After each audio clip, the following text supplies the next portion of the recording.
zamanı General Mayor Həşimov Polad qəhrəmancasına ön xəttə şəhid olmuşdu.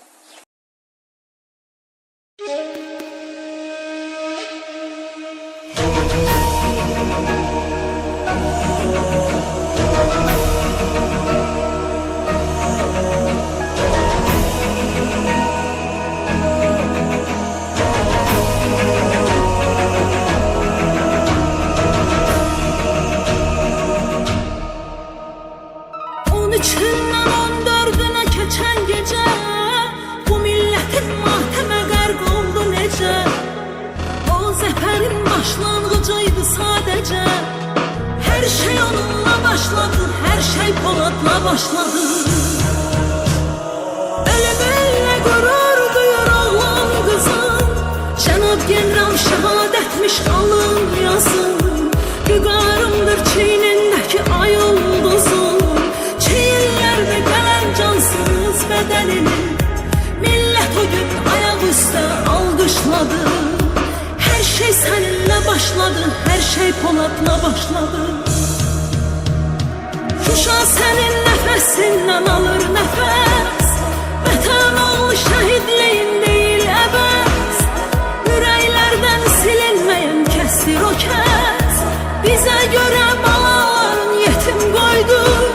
Şirin canın torpağını bağışladı. Her şey Poladla başladı, zəfər Poladla başladı. Şirin canın torpağına bağışladı. Her şey Poladla başladı, zəfər Poladla başladı.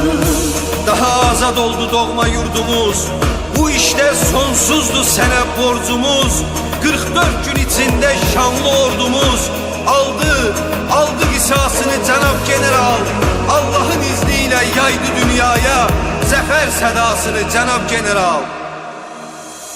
Ölümünlə qürur duyur oğlan qızın, Cənab General şəhadətmiş alın yazın. Vüqarımdır çiynindəki ay ulduzun, çiğinlərdə gələn cansız bədənini millət o gün ayaq üstə alqışladı. Her şey seninle başladı, her şey Poladla başladı. Şuşa senin nefesinden alır nefes, vətən oğlu şəhidliyin değil əbəs. Ürəklərdən silinmeyen kəsdir o kəs, bize göre balaların yetim koydu. Şirin canın torpağına bağışladı. Her şey Poladla başladı, zəfər Poladla başladı. Şirin canın torpağına bağışladı. Her şey Poladla başladı, zəfər Poladla başladı.